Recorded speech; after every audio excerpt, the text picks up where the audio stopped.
Inside a gritty repair bay, aboard a deep space freighter station, sparks flew from welding torches as Elior Kane finished patching a cracked reactor coil. Grease stained his overalls, sweat beaded on his forehead, and his calloused hands moved with practiced precision.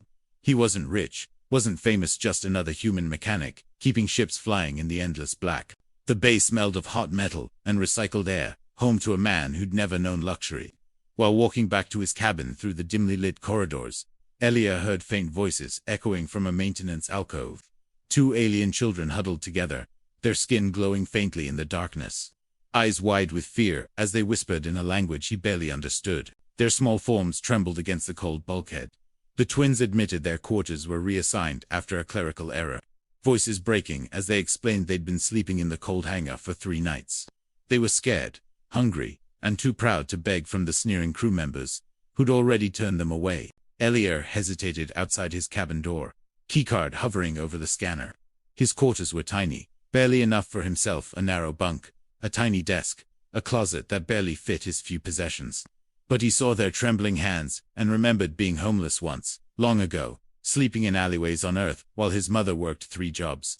Without a word, he handed them his keycard and shouldered his tool bag. The alien twins fell asleep immediately on his thin mattress, whispering thanks in broken standard as tears of relief streaked down their luminescent cheeks. Elior spent the night on the hangar floor, using his jacket as a pillow while the cold metal pressed into his spine. He'd slept in worse places. Rumors spread across the ship like wildfire by morning. Human mechanic gave up his only cabin for 2 strangers. Crew members gathered round coffee dispensers, some laughing at his foolishness, others nodding with grudging respect. Typical human bleeding heart, sneered a Regelian officer. Stupid generosity, muttered a Centaurian trader. But a few veterans just shook their heads knowingly. The twins shyly brought him food from the officers' mess the next evening. Real protein, not the synthesized paste from the lower decks. Mother will thank you one day, they whispered cryptically, their bioluminescent skin pulsing with emotion. Elior shrugged it off, more concerned about the faulty life support system on Deck 7. Pirates attacked the convoy 3 days later, emerging from an asteroid field like metal vultures. Blaster fire rocked the ship as hull plates buckled, and emergency klaxons wailed. Elior rushed into action, crawling through access tunnels with his toolkit, patching coolant lines while plasma bolts seared the air around him. In the chaos, when a bulkhead ruptured and debris exploded inward, Elior threw himself over the twins without thinking. Shrapnel tore through his arms and shoulders, blood soaking his overalls as he shielded them with his own body. Stay down, he growled through gritted teeth, feeling warm liquid dripping from multiple wounds. He refused to leave them, even when medics tried to drag him to safety. The convoy barely survived, limping away with half their escorts destroyed. Officers commended the mechanic for his bravery, but he brushed off their praise while getting stitched up in the medical bay. Just doing my job, he muttered, wincing as the autodoc sealed another gash. Some job descriptions apparently included becoming a human shield. Later, as the fleet regrouped near a trade station, the twins' mother arrived. Her flagship emerged from hyperspace like a silver knife cutting through velvet, sleek, massive, bristling with weapons that made the convoy's escorts look like children's toys. She was regal beyond words, her presence commanding enough to silence the entire docking bay as she strode through the airlock. Nobody dared speak, barely dared breathe in the presence of such obvious nobility. Her entourage followed in perfect formation, but she had eyes only for the twins who ran straight into her arms. Crew members gasped as recognition dawned. This wasn't just some minor noblewoman. The insignia on her robes, the deference of her guards. The flagship itself, she was High Matriarch Lyara, owner of the entire celestial shipping fleet. Half the galaxy's trade routes belonged to her family. The matriarch demanded to know who sheltered her children during their ordeal, her voice carrying the weight of absolute authority. Officers stumbled over themselves, claiming credit, spinning elaborate tales of their own generosity and sacrifice. But the twins pointed directly to Elior, still in his grease-stained overalls, still trying to blend into the crowd, with his toolkit slung over his shoulder. Silence fell like a physical weight. Then the matriarch, this woman who commanded fleets and controlled star systems, knelt before a human mechanic. "You gave everything when you had nothing," she said, her voice soft but carrying to every corner of the bay. "For that, my empire owes you a debt that can never be fully repaid." Shock rippled through the crew as Elior shifted uncomfortably, embarrassed by the attention. He insisted he didn't want any reward, just that the twins were safe and had proper quarters. The sight of the most powerful shipping magnate in 3 sectors, kneeling before a mechanic, would be talked about for decades. She offered him anything his heart desired: wealth beyond imagination, command of his own fleet, a palace on any world he chose. Elior refused each offer, shaking his head stubbornly. Finally, he asked for spare parts for the hangar, and maybe better rations for the lower deck crew. The matriarch stared at him for a long moment, something like wonder in her ancient eyes. Word of his humility spread across the fleet within hours. Officers whispered in corridors. The human mechanic who humbled the matriarch. Some spoke with amazement, others with scorn, but all with a new awareness that perhaps they'd underestimated the grease-covered human in Bay 7.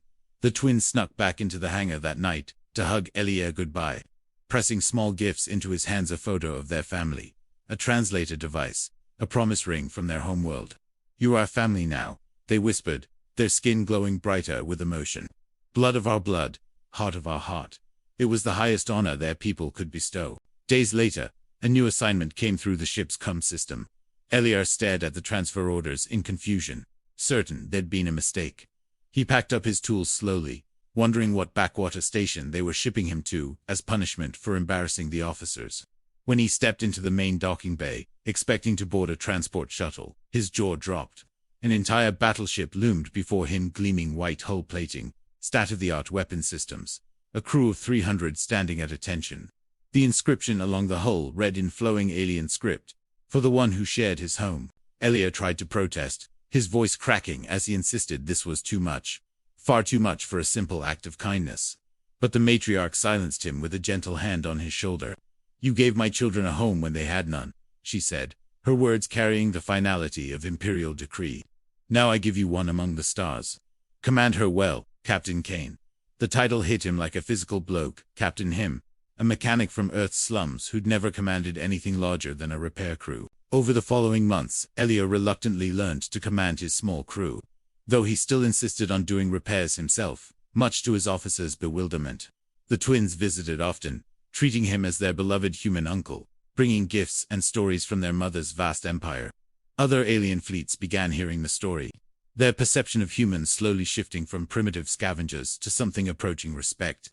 Pirates who once mocked humanity now whispered his name with fear: the human who'd been gifted a warship for pure kindness. In a climactic standoff near the Vegan Nebula, when saboteurs crippled the fleet's wormhole drive during a massive battle, Elior proved that mechanical skill could triumph where brute force failed. While admirals argued strategy, he crawled into the damaged drive core, with nothing but his toolkit and 20 years of experience. Under enemy fire, with the fleet trapped and outgunned, he rebuilt the quantum matrix by hand, his fingers dancing over alien technology with intuitive understanding. The drive roared to life just as enemy dreadnoughts closed for the kill, opening an escape route that saved 10,000 lives. The matriarch formally declared before the assembled fleet commanders, "From this day forward, humanity has a place among the stars because one man shared his bedroll with my children." The words would echo through diplomatic chambers and military academies for generations. Trade agreements followed, defense pacts, cultural exchanges. Humanity's golden age among the stars began with a mechanic's kindness. The story closes on Elior sitting quietly in his new ship's hangar, still fixing pipes and wiping grease from his hands, whispering to himself, "I'm just a mechanic." But across the galaxy, his legend had already taken root: proof that sometimes the smallest act of kindness can change the fate of civilizations. In cantinas and trading posts, in alien schools and human colonies, they still tell the story of the mechanic who gave up everything and received the stars in return.